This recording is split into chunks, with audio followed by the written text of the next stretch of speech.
Good afternoon, everybody. I'm, as you know, Jane, the psychic medium for Venturing Psychics. I'm here with Heidi, the herbalist, dream interpreter, crystal profiler. And today we're going to kind of go off track a little bit. Um, if you guys are all aware, I meditate and get the crystals of the month, or at least the colors. And then Heidi and I work on what it is. We work on what it is that my spirit guides are trying to tell me that people need help with. And this month was cinnabar. It was the deep red with the whitish with the pink tint, which is caused by the redness, the red veins in it. And Heidi and I were discussing cinnabar. It's a crystal we both enjoy. We were talking about the healing properties of it. And one of the couple of healing properties are it helps calm fears and anxiety. It helps you enhance your psychic abilities, which to me is clarity. And it helps you to follow your instincts. And that got Heidi and I talking about a discussion about what the world is going through right now, how it's getting crazy, and how we're all loaded up with fear and anxiety, and how I feel right now by some premonitions, which at this time I don't want to share because they're a little tough, that we need to take our personal safety into account. We all have our independence, but there's things that we should do to be aware. So grab yourself some Cinnabar, go check out the video, and I'm going to turn it over to Heidi, and she's going to give you a couple suggestions. Hey everyone. Now to see the video, I did put it on our Facebook page, but you can go to our Rumble page and you can go to our YouTube page as well. I put it on both.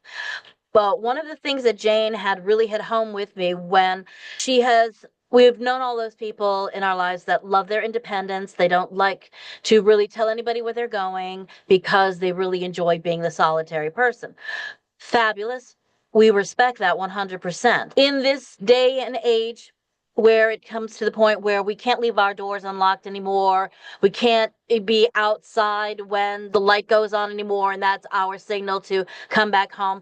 There's just a little bit more of a safety bubble we need to put ourselves or be aware of to keep ourselves logically protected. We're not invading your space or your independence by saying you have to do this and you have to do that. This is for everyone that is out there. But if you're a person that lives alone, some of the things that you might want to think about is, do you have a day planner? Do you have a journal of things that you like to do every day? If you know that you're going to be going out for the day, maybe listing that and say, hey, it's 5 o'clock, I'm going to do this. At 2 o'clock, I'm going to do that. 12 o'clock, I'm going to do this. Some things, though, just in case, because the world is weird out there, and we can no longer say, well, that doesn't happen to us. It doesn't happen to in my neighborhood, because unfortunately, it's starting to invade our neighborhoods. So the best way that we are able to self-preserve ourselves is to just say, hey, let's leave that list of things that we were supposed to be doing today. And that way, if someone is coming over your house as a family member just checking on you, they can say, oh, all right, well, you're supposed to be there. You're supposed to be there. And God forbid, if anything happens, they have a backup of where you're supposed to be. You're not there. So it causes alarm. And if they can't reach you, that's just something to have in the back of your mind for your own preservation purposes. Also, a buddy. I have a friend that tells me when she's selling houses and if she's doing a showing. So she's telling me where she is, what time she's going to be there. She's got the address, and usually the time that when she's supposed to be leaving.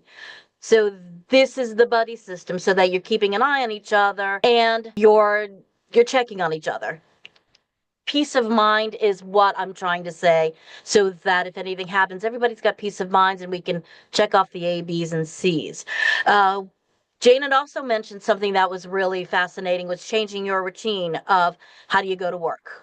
Or do you jog every day in a certain area? Being aware of your surroundings. So maybe you don't take the left route to go jogging in the morning. Maybe you need to go to the right or change it up every other day.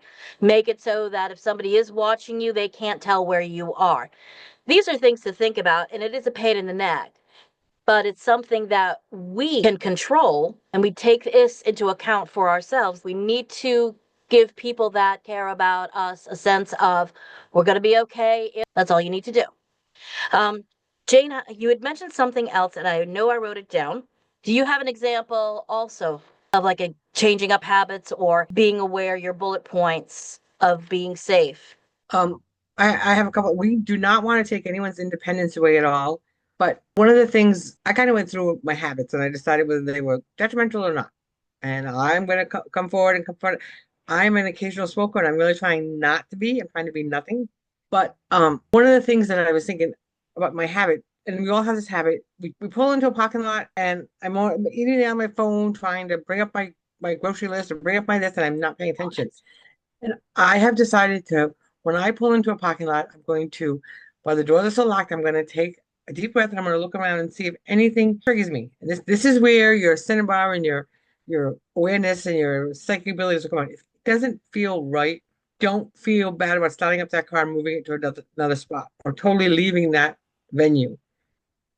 We got to get confidence and we've got to stop worrying about whether we're going to hurt someone's feelings. Well, oh, if I pull away from that person because they're parked next to me, they're going to think I'm this or that, the other thing. No, you got to think about your safety. You want to go home to your family. You want to go home to your cat, your dog, whatever it is. So examine your habits of when you arrive at places, the way you go places. And don't be afraid to stand your ground. And if someone can't understand you, stand your ground. Like if you have to go meet somebody and they say, "Oh, walk down to the corner of such and such," and I'd be like, "No, why don't I meet you at the library? Or why don't I meet you at the coffee shop? Or why don't I meet you out in front of Stop and Shop or something? Something where there's lots of people, there's lots of like this, it's and if you're going women and gentlemen out there that you're dating, don't give people your address, tell them to come pick you up or anything. That is old fashioned, that's nice, but that's not first date, first meetup situation. What you should be thinking for your first encounter or meeting with anybody, whether it's a date, whether it's business, is a crowded place. You need to get there a little early so you can evacuate the entrances and exits. I'm going to tell you a little tip that I learned when I worked from a past job. When you're going to meet somebody in a place, you always want go a little way and put your back to the wall. So nobody's going to sneak up on you. We just want you to be extra cautious just because I've had a little off visions and I really need people to protect themselves right now. So this is a plea from me to you. And And Heidi's going to include a little printout, I think, aren't you, Heidi? yes, I'm going to be going over some of the bullet points that Jane and I were personally talking about before we came on board with all of you. And I'm going to be sending it out under the video. And so that all of you can at least look at it, share it, read it, print it out. But it's all of us taking care of each other. And another thing that Jane had mentioned, and I like the fact that maintain physical fitness so that, God forbid, if you need to run, or if you need to defend yourself, or if you need to just be prepared for, an event, you are physically capable of running or just pushing somebody aside and then escaping.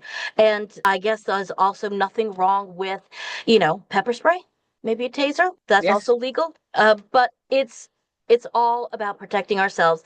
The visions that Jane were having, concerning, and we're still working through figuring how they plan out and diving into their meanings a lot more. So Jane's visions and her spirit guides led us to this video that we are sharing with you today, and we will get those good habits in a link in our video so that can be sent to you and shared with you and anyone that you care about as well. I hope that made sense to everybody. Okay, and I have one more little tip for people. Those of us that live alone, or those of us that don't live alone, those that live in a dwelling or a house or anything. If someone comes knocking at your door and you're not expecting a visitor, and you ask them who it is, before you open the door, and they say who it is, do not feel bad about asking them to step over in front of your front window or walk over to your living room window so you can check who it is. And if they are not understandable enough to say, "Oh, come on, just open the door. You know it's me." All you have to say is, "No, I don't know it's you, and I'm not opening the door unless you do this." You just you just set the rules. This is it. And be okay with those boundaries. Don't be thinking that you're doing something bad or you're going to Stop. be making somebody feel bad. It's not about them, it's about you. Don't worry about hurting someone's feelings because it's better to hurt their feelings than unalive you. Exactly. And nobody says that you have to open the door either. There's if you don't want to open the door, that is okay.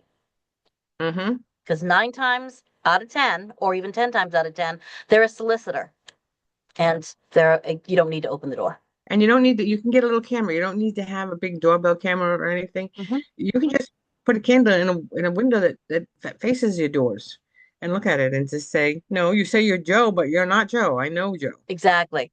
Exactly. You always be aware of your surroundings. And Shane has probably already mentioned that if you are walking out of your house or you're walking out of your store, and the first thing that you want to do is pop the cell phone and walk from your car to the store, that's more dangerous than you could imagine, because people that are looking to take advantage of you are looking for those weaknesses, and that is considered a weakness. It's you are someone that is always, looking around, scoping the place. They're not going to bother you because you're going to be a little bit more harder to surprise than someone that has their nose down in their phone and not paying attention to their surroundings. Exactly. Okay. I hope this was helpful to everybody, and I didn't mean to scare anybody. I just want you all to be aware and be happy and healthy. Okay. And to do that, we have to take our own safety into consideration, and we have to do the right things for ourselves. Absolutely. All right. So, any questions or curiosities? Info@aventuringpsychics.com. Aventuringpsychics.com is our website. If you also have any safety tips that you would like to share with us, please do, and we will get that out there also to everyone. You can go to Rumble, Oh, that's right.